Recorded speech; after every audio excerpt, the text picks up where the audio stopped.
नमस्कार मित्रों, जय श्री कृष्ण, जय श्री राधे। मैं पंडित पंकज कृष्ण उपाध्याय हमारे YouTube चैनल कृष्ण भक्ति दर्शन में आपका स्वागत करता हूं। अभी तक हमारे चैनल को आपने सब्सक्राइब नहीं किया है तो हमारे चैनल को सब्सक्राइब करें और आगामी वीडियोस को प्राप्त करने के लिए बेल आइकन को आप दबा दें। आज मैं चर्चा करने जा रहा हूं होलिका में कौन से प्रयोग आप करें जिन प्रयोग से आपके जीवन में सुख समृद्धि ऐश्वर्य की अभिवृद्धि हो सके। जी हाँ मित्रों, होलिका की रात्रि जो होती है वो बहुत ही सिद्ध रात्रि होती है और इस सिद्ध रात्रि में अनेक सिद्ध प्रयोग किए जाते हैं। बहुत से विद्वान जो है वो अनेक प्रकार के प्रयोग करते हैं, तांत्रिक लोग अपने प्रयोग करते हैं। तो ये सिद्ध करने वाली सिद्ध रात्रि कही जाती है। तो इस रात्रि में यदि आप रोगों के शमन के लिए किसी प्रकार का कोई उपाय करना चाहते हैं तो रोग शमन के लिए इस दिन रात्रि में सायंकाल में विशेषकर संध्या से अर्धरात्रि तक इन प्रयोग का, इन मंत्रों के जप का विशेष महत्व होता है। संध्या काल से लेकर अर्धरात्रि तक, वैसे पूरी रात्रि में बैठकर आप करें तो बहुत ही अच्छी बात है, नहीं तो जहां तक होलिका दहन नहीं हो तब तक आप इन प्रयोग को करें तो विशेष सिद्धि आपको प्राप्त होगी और आपके जीवन में उस संबंधी जो कष्ट होगा उसकी निवृत्ति होगी। आपके जीवन में कोई असाध्य रोग है, जिस रोग से आप हमेशा परेशान रहते हैं, उस रोग की निवृत्ति नहीं हो रही है, तो इस दिन रात्रि में इस श्लोक का आप पाठ करें।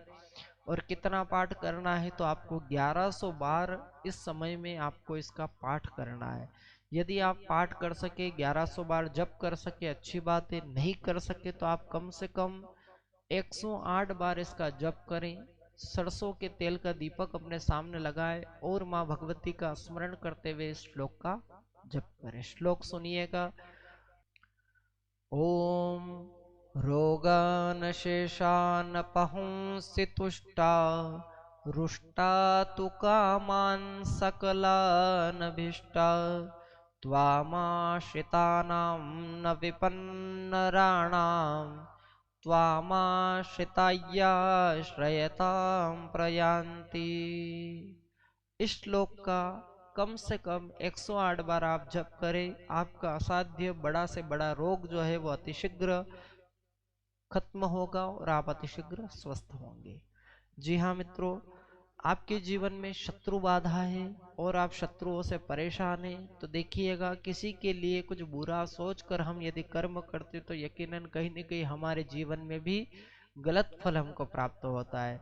तो भगवान से ऐसी प्रार्थना करे, हे प्रभु हमारे जो शत्रु है उनका शमन नहीं हो, वो शत्रु जो है वो हमें मित्र होकर प्राप्त हो जाए। तो शत्रु मित्र होकर प्राप्त हो जाए, इसलिए इस श्लोक का रात्रि में जप करें। ओम सर्वाबाधा विनिर्मुक्तो धनधान्य सुतान्वित मनुष्यो मत्प्रसादेन भविष्यति न संशय।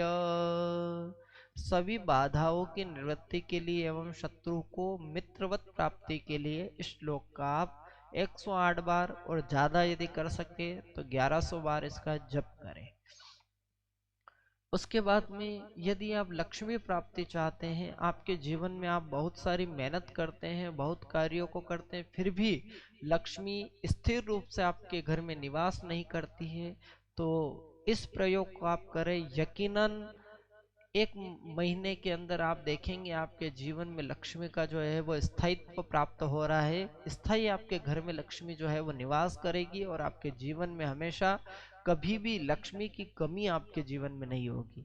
तो जी हाँ, दीवार होलिका के दिन रात्रि में आप ये प्रयोग करें। एक तो श्री सूक्त करके माता लक्ष्मी की प्रसन्नता के लिए श्री सूक्त करके एक पाठ होता है, जिस श्री सूक्त का आप जितना पाठ कर सके अधिकस्य अधिकम फलम, ऐसा कहा है। जितना ज्यादा आप पाठ करेंगे उतना ही ज्यादा आपको फल की प्राप्ति होगी। श्री सूक्त का जितना आप पाठ करें उतना ही ज्यादा आपको फल की प्राप्ति होगी। पर 51 108 बार तो करना ही है आपको। जी हाँ, तो इतनी बार श्री सूक्त का आप जप करें।